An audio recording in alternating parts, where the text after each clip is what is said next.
यदि हमारे मन में कुछ करने की लगन हो तो कोई भी मुश्किल कितनी भी कठिन राह क्यों ना हो हमारे मार्ग को रोक नहीं सकती। निरंतर कार्य करने से हमें लक्ष्य की प्राप्ति जरूर होती है। आज के वीडियो में हम एक ऐसे ही पाठ का अध्ययन करने वाले हैं जिसमें हम ये जानेंगे कि हमें भाग्य के भरोसे नहीं रहना चाहिए बल्कि निरंतर कार्य करते रहना चाहिए। लेखक सैयद हैदर रजा द्वारा रचित आत्मा का ताप जो उनकी आत्मकथा है में हम जानेंगे कि कड़ी मेहनत करके ही व्यक्ति महान बन सकता है। आपका हमारे YouTube चैनल अनिष्क एकेडमी में स्वागत है। अगर आप हमारे चैनल पर नए हैं तो अभी तुरंत ही हमारे चैनल अनिष्क एकेडमी को सब्सक्राइब जरूर कर ले और साथ ही बेल आइकन जरूर दबा दे ताकि नेक्स्ट वीडियो की नोटिफिकेशन आपको जरूर मिल जाए। अब हम इस पाठ के लेखक सैयद हैदर रजा के जीवन परिचय के बारे में जानेंगे। इनका जन्म सन 1922 बाबरिया गांव में हुआ था जो मध्य प्रदेश में है। इन्हें grade of officer of the order of arts and letters का सम्मान भी मिला और इनकी मृत्यु सन 2016 में हुई थी। इन्होंने चित्रकला की शिक्षा नागपुर स्कूल ऑफ आर्ट व sir J school of art Mumbai से प्राप्त की। भारत में अनेक प्रदर्शनियां आयोजित करने के बाद सन 1950 में वे फ्रांसीसी सरकार की छात्रवृत्ति पर फ्रांस गए और वहां पे उन्होंने अध्ययन किया। आधुनिक भारतीय चित्रकला को जिन कलाकारों ने नया और आधुनिक मुहावरा दिया उनमें सैयद हैदर रजा का नाम महत्वपूर्ण है। रजा सिर्फ इसी वजह से कला की दुनिया में सम्माननीय नहीं बल्कि जिन कलाकारों ने आधुनिक भारतीय कला को अंतर्राष्ट्रीय स्तर पर प्रतिष्ठित किया उसमें हुसैन और सूजा के साथ रजा का नाम अगली पंक्ति में आता है।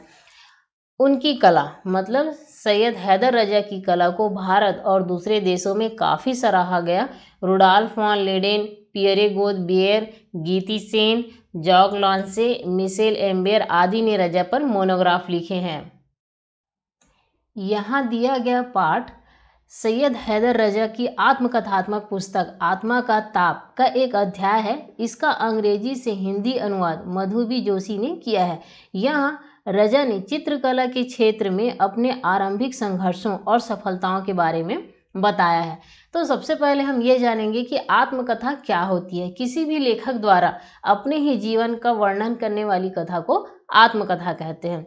इस पाठ में जो आत्मा का ताप है इसमें हम ये जानेंगे कि सैयद हैदर रजा ने अपने जीवन में कितना संघर्ष करने के बावजूद लास्ट में सफलता को पाया। तो आइए हम उनके जीवन के बारे में जानते हैं कि वे किस तरह से अपने जीवन में उन्होंने सफलता को प्राप्त किया।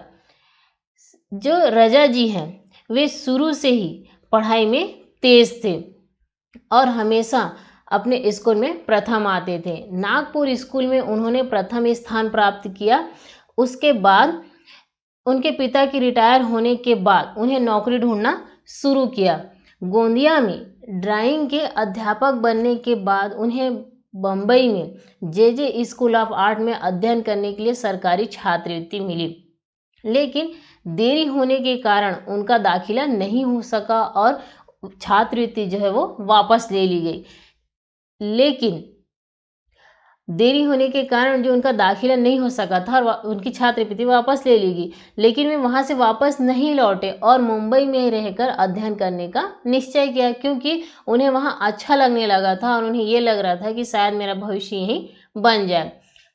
और क्योंकि उनको वहाँ का वातावरण भी पसंद आया था, वहाँ उन्हें एक्सप्रेस ब्लॉक स्टूडियो में डिजाइनर की नौकरी मिल गई।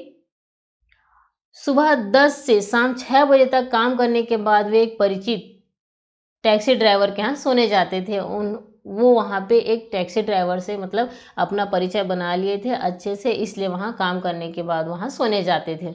वहाँ वे 11-12 बजे रात तक गलियों के चित्र या स्केच बनाते थे। कठिन परिश्रम के बाद आखिरकार उन्हें बॉम्बे आर्ट सोसाइटी का स्वर्ण पदक प्राप्त हुआ। वे इस सम्मान को पाने वाले सबसे कम आयु के कलाकार थे। इसे आप ध्यान रखेंगे कि हैदर रजा जी हैं वे बॉम्बे आर्ट सोसाइटी का स्वर्ण पदक पाने वाले सबसे कम उम्र के थे। इसके 2 वर्ष के बाद उन्हें फ्रांस सरकार की छात्रवृत्ति मिल गई। अब देखिए उन्हें उपलब्धियां मिलते जा रही थी क्योंकि उन्होंने बहुत ही ज़्यादा मेहनत किया था, इसलिए ये उनका परिणाम था क्योंकि मेहनत के कारण उन्हें इतनी सम्मान मिलते जा रहा था। उनके पहले 2 चित्र नवंबर 1943 में आर्ट सोसाइटी ऑफ इंडिया की प्रदर्शनी में प्रदर्शित हुए। इस प्रदर्शनी में इनके दोनों चित्र 40-40 रुपए में बिक गए। ये बहुत पहले की बात है, इसलिए जो पेंटिंग मतलब जो चित्र था उनकी जो कीमत इस तरह से होती थी। तो कितने में बिकी थी? उनके जो 2 चित्र उन्होंने बनाए थे वो 40-40 रुपए में बिके। वेनिस अकादमी के प्रोफेसर लैंगहैमर ने उनके चित्रों को खरीदना शुरू किया और इससे उनके कला के अध्ययन में जुट पाना आसान हो गया।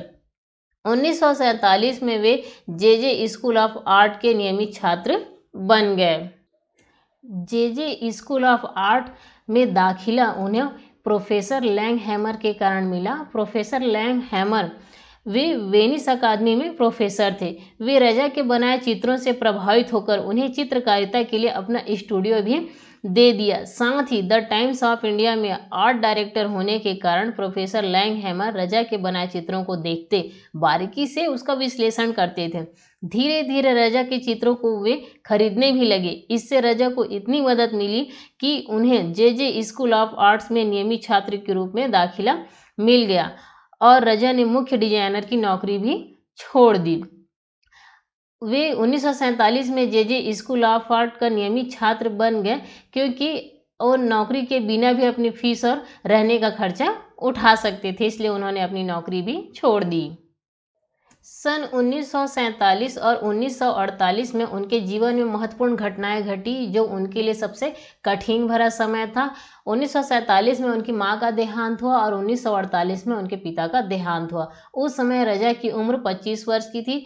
25 वर्ष की आयु में उन्हें इन क्रूर अनुभवों से गुजरना पड़ा, लेकिन उन्होंने सामर्थ्य भर काम करके अपनी जिम्मेदारी अच्छे से निभाई।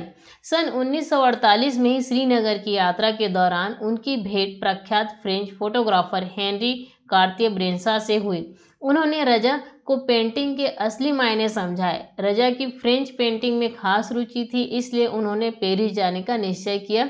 फ्रांस सरकार से 2 वर्ष की छात्रवृत्ति मिलने के बाद वे 2 अक्टूबर 1950 को मर्सोई पहुंचे और इस प्रकार उनके कला जीवन का प्रारंभ हुआ। इस प्रकार अनेक संघर्षों से गुजरने के बाद एस रजा को सफलता प्राप्त हुई।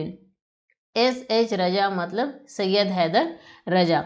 तो इस तरह से आत्मा का ताप जो हैदर रजा की आत्मकथा है, आत्मकथा मतलब आत्मा का ताप जो पाठ है उसका एक अध्याय को इसमें लिया गया है।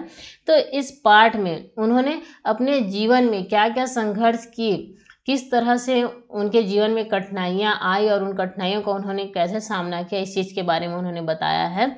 और इस पाठ का उद्देश्य यह है कि यदि नव युवकों के मन में मतलब हमारे मन में कुछ करने की लगन हो तो कोई भी मुश्किल, कितनी भी कठिन बाधाएं क्यों ना आ जाए, वो हमारे मार्ग को रोक नहीं सकती।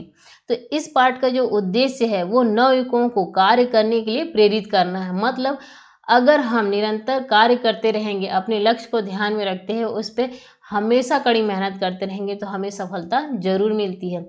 और इसका मूल भाव उन्होंने ये भी बताया कि कार्य करके ही व्यक्ति महान बन सकता है, हमें भाग्य के भरोसे कभी नहीं रहना चाहिए। और लेखक ने नौकरी करते हुए अपना अध्ययन जारी रखा और संघर्ष के द्वारा अपने मुकाम को प्राप्त किया। अब हम इसका प्रश्न अभ्यास देखते हैं, जिसमें सबसे पहला प्रश्न है, रजा ने अकोला में ड्राइंग अध्यापक की नौकरी की पेशकश क्यों नहीं स्वीकार की? तो इसका उत्तर आप ऐसे लिखेंगे कि हैदर रजा का मुंबई स्थित जे स्कूल ऑफ आर्ट्स में दाखिला नहीं मिला और उन्हें अध्ययन के लिए जो छात्रवृत्ति मिली थी वो भी वापस हो गई, लेकिन उनको बम्बई का वातावरण बहुत अच्छा लगने लगा था और उन्हें ये विश्वास हो गया था कि मेरा भविष्य बम्बई में ही है, इसलिए उन्होंने अकोला में ड्राइंग अध्यापक की सरकारी नौकरी की पेशकश को स्वीकार नहीं किया। फिर दूसरा क्वेश्चन है, बम्बई में रहकर कला के अध्ययन के लिए रजा ने क्या क्या संघर्ष किए? तो इसे आप एक बार पुस्तक में देख सकते हैं। और जैसे मैंने बताया कि वे सुबह 10 बजे से शाम 6 बजे तक एक्सप्रेस ब्लॉक स्टूडियो में डिजाइनर की नौकरी करते थे।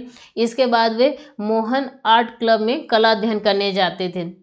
फिर वहाँ से 2-2.5 घंटे के बाद सोने के लिए उनके पहचान के एक टैक्सी ड्राइवर थे, उनके पास वे जाते थे।